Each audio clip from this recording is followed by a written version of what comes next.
They ignored Earth for decades, until one secret warship erased their entire fleet in minutes.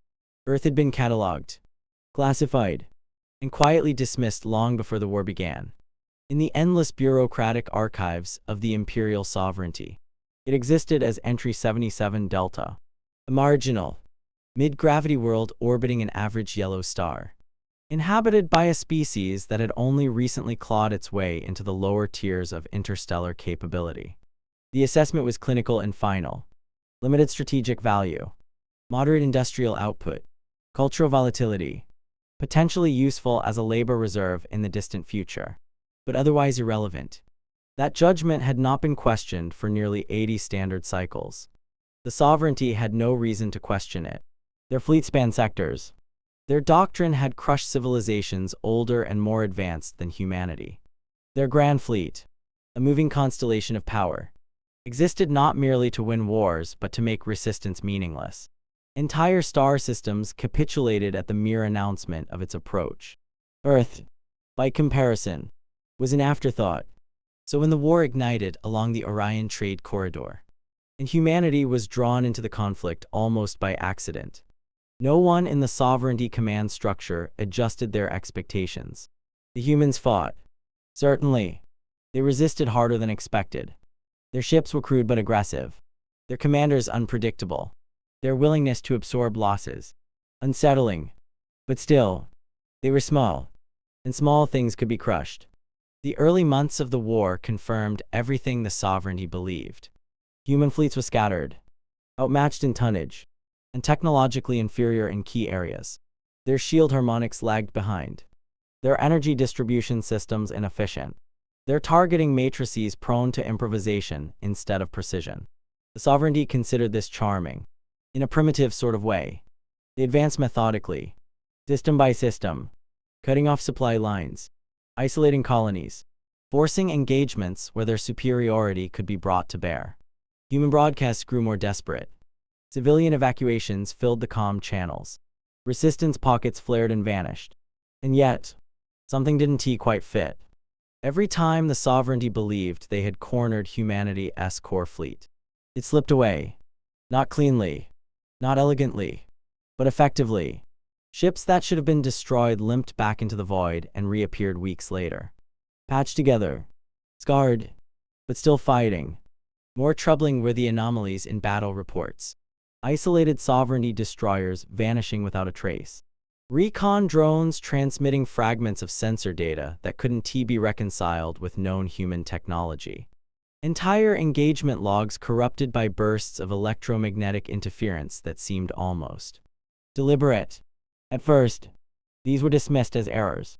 The chaos of war, faulty instrumentation, human desperation leading to unpredictable tactics. But the anomalies persisted. Then came the incident at Cartho's Belt. A Sovereignty Patrol Group 2 cruisers and a screening wing of frigates entered the asteroid field to eliminate what was believed to be a hidden human resupply point. Standard operation. Minimal risk. They never reported back. The only data recovered came from a damaged probe that drifted out of the belt hours later. Its recording was fragmented, its sensors overloaded. But one detail stood out with terrifying clarity. A silhouette. Not a human cruiser. Not anything cataloged. Something larger. Something that shouldn't have been there. The image spread through Sovereignty intelligence like a contagion. Analysts dissected it, enhanced it, argued over it. The shape was incomplete, half obscured by interference and debris. But the scale alone was enough to provoke unease. It was too big. Far too big for anything humanity was known to possess. The conclusion, reluctantly reached, was that the image was a glitch. A sensor artifact. Perhaps a trick of light and debris. After all, if humanity had something like that, they would have used it already. Wouldn't they? On Earth, deep beneath layers of secrecy and reinforced steel, the truth had been waiting. The facility didn't exist on any official map. Its construction had been buried under decades of classified budgets, disguised as infrastructure projects, experimental research programs, and, occasionally, outright lies. Those who worked there were selected not just for their expertise, but for their ability to keep quiet. They called it Project Aegis. Officially, It had been cancelled. Unofficially, it had never stopped. The warship resting in Dock Zero was not meant to exist. It had begun as a theoretical exercise during a time when humanity still feared threats it couldn't yet see. The premise was simple. What if one day they faced an enemy they could not outnumber, could not outgun, could not outmaneuver? What if survival depended not on fleets, but on a single, overwhelming answer? The design that emerged was absurd, impractical, economically unjustifiable. It required resources that could have built entire armadas. It demanded engineering solutions that didn't yet exist. So it was shelved. But a few people hadn't let it go. They refined it in secret, tested components under different project names, built subsystems and pretended they were unrelated. Over years, then decades, the impossible slowly became less impossible. By the time the first keel segment was laid in Dock Zero, only a handful of individuals understood what was truly being built. They didn't call it a warship. They called it a contingency. The crew that eventually assembled around it was unlike any other in human history. Veterans of failed engagements, engineers who had pushed systems beyond their limits and survived, strategists who had seen too many simulations end in defeat. They knew what this ship represented. Not victory. Last resort. Its official designation was never entered into any public database. Internally, it was referred to simply as Prototype 1. Among the crew, it had another name. The unanswered question. Captain Elias Varn was not supposed to command it. He had built a career on defying expectations, which in the structured hierarchy of the United Earth Defense Fleet was not always appreciated. His tactics were effective but unconventional. His reports were thorough but often critical of established doctrine. He had been sidelined more than once for refusing to accept that certain battles were unwinnable. Now, he stood on the command deck of a ship no one officially acknowledged, staring at systems that redefined what a warship could be. "Status," he said quietly. Around him, the bridge hummed with controlled tension. The displays were unlike anything he had seen before, multi-layered. Adaptive, feeding information not just to the eye, but directly into the neural interfaces of key officers. Reactor output stable at 98%. Reported Chief Engineer Lian Zhu. All primary systems green. Secondary systems, mostly green. Mostly. Varn raised an eyebrow. Zhu allowed herself a thin smile. We built something that wasn't supposed to work. Mostly green. Is a miracle. Navigation chimed in. Gem coordinates locked. We can enter the Carthos system on your command. Varn exhaled slowly. Carthos. The place where the first real evidence of the unknown had surfaced. The place where sovereignty patrols had begun to disappear. The place where this ship had first acted. Because that was the part no one outside Project Aegis knew. Prototype 1 had already been in the war. Just not openly. It had moved in the shadows, using experimental cloaking systems and electronic warfare capabilities that bordered on the theoretical. It had struck isolated targets, gathered data, tested its weapons in controlled bursts. Every engagement had been a test, every disappearance attributed to something else. Until now, Fleet Command still thinks this is a bad idea, said Commander Reyes, the tactical officer. They were not wrong. Varn replied. If we lose this ship, we don't get another. And if we don't use it. Varn looked at the central display, where the projected path of the Sovereignty Grand Fleet cut through human territory like a blade. Then we lose everything else. There was no more room for shadows. The Sovereignty had committed their Grand Fleet to the Orion front. Dozens of capital ships, hundreds of support vessels, an armada designed to end wars decisively. Humanity had nothing that could stop it.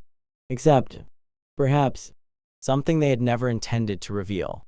Prepare for jump. Varn ordered. Around him, systems aligned. Energy built in the depths of the ship. Not with the familiar hum of standard jump drives, but with something deeper, more resonant. Prototype 1 didn't just bend space.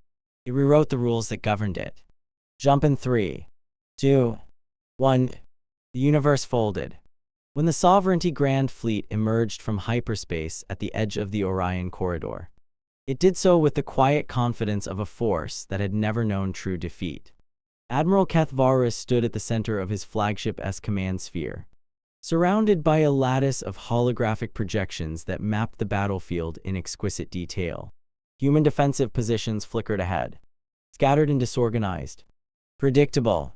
Begin advance, he said. Orders rippled outward. The fleet moved as one, a coordinated organism of war. Fighters deployed in precise formations. Capital ships aligned their firing arcs. Targeting solutions were calculated before the humans even realized they were in range. The first volleys were devastating. Human ships, already stretched thin, crumpled under the assault. Shields collapsed. Hulls ruptured. Emergency signals flooded the comm space. Varus watched it all with detached interest. This was how it always went. Then something changed. It was subtle at first. A fluctuation in sensor readings. A distortion at the edge of the fleet's detection range. Report, Varus said. His sensor officer hesitated. We're picking up something. It's not resolving cleanly. Clarify. It's large. Admiral. Very large. But the readings are inconsistent. Mass. Energy output. Structure they don't align with any known vessel class. Varus frowned. Is it human? Unknown. Before he could respond, the distortion intensified. Space itself seemed to ripple, as if something enormous was forcing its way into reality rather than arriving through conventional means. And then it was there. The ship that emerged did not resemble anything in the Sovereignty's vast database of known designs. It was massive, dwarfing even their largest dreadnoughts. Its structure a complex interplay of angular armor and flowing energy conduits that pulsed with contained power. It didn't just appear. It asserted its presence. For a moment, the battlefield went still. Then the ship moved. On Prototype 1's bridge, alarms sang not in panic, but in confirmation. Systems that had only ever been tested in isolation were now operating at full capacity. Targeting solutions locked. Ray said, voice tight with focus. We have the Grand Fleet in range. All of them? Varn asked. All of them. Varn allowed himself a brief, humorless smile. Then let us make this count. Fire. What followed was not a volley in the conventional sense. It was a demonstration. Energy built along the spine of the ship, drawn from reactors that pushed beyond safe limits, channeled through systems designed to focus it into something more than a weapon. When it released, it did not travel as a beam or a projectile. It rewrote the space between the ship and its targets. Sovereignty vessels, shielded and armored against every known form of attack, simply ceased to function. Their defenses unraveled at a fundamental level, their structures collapsing as if the laws holding them together had been temporarily suspended. Entire formations vanished in an instant. On Varus' flagship, chaos erupted. Shields down across multiple sectors. We were losing ships, no. They were just gone. Whatever that is. It's bypassing all known defenses. Varus stared at the display, disbelief warring with rapidly rising alarm. This is impossible, he said. But the evidence was undeniable. Another pulse from the human vessel. More ships gone. Not damaged. Erased. Return fire. Varus snapped. The Grand Fleet responded with everything it had. Beams of coherent energy. Waves of kinetic projectiles. Missiles carrying payloads that had ended civilizations, all of it converged on the single, impossible ship. On Prototype 1, the impacts registered as data points. Shields holding. Ju reported. Structural integrity within acceptable parameters. Acceptable, Ray's muttered. For something that's being hit by half a fleet. Yes. Varn's gaze never left the battlefield. Continue firing. The ship obeyed. Each discharge carved another hole in the Sovereignty formation. Coordination broke down. Ships attempted to scatter, to regroup, to understand what they were facing. But there was no doctrine for this. No contingency for a weapon that didn't just overpower defenses, but rendered them irrelevant. Varus felt something he had not experienced in decades of command. Fear. Signal full retreat. He ordered. But even as the command was transmitted, he knew it might not matter. Because the human ship wasn't just destroying his fleet. It was hunting it. On Earth, the news arrived in fragments. At first, It was confusion. Reports of an unknown vessel engaging the Sovereignty Grand Fleet. Unverified claims of massive enemy losses. Communication blackouts. Then came the confirmations. Visuals. Sensor data. Transmissions from surviving human ships that had witnessed the impossible. A single Earth vessel, long rumored but never acknowledged, standing against the greatest armada the Sovereignty had ever assembled. And winning. In the hidden facility beneath the surface. The architects of Project Aegis watched the data stream in silence. They had built a weapon to answer a question. Now they were seeing the answer. The battle did not last long by the standards of interstellar warfare. It didn't need to. Within hours, the Grand Fleet was no longer a fleet. It was debris. Scattered remnants of ships that had once represented the peak of sovereignty power drifted through space. Silent testimony to a force they had not understood. Prototype 1 remained at the center of it all. Its systems running hot. Its structure bearing the marks of sustained assault but intact. Victorious. On the bridge, the tension finally broke. Reyes let out a breath she didn't realize she'd been holding. We just destroyed the Grand Fleet.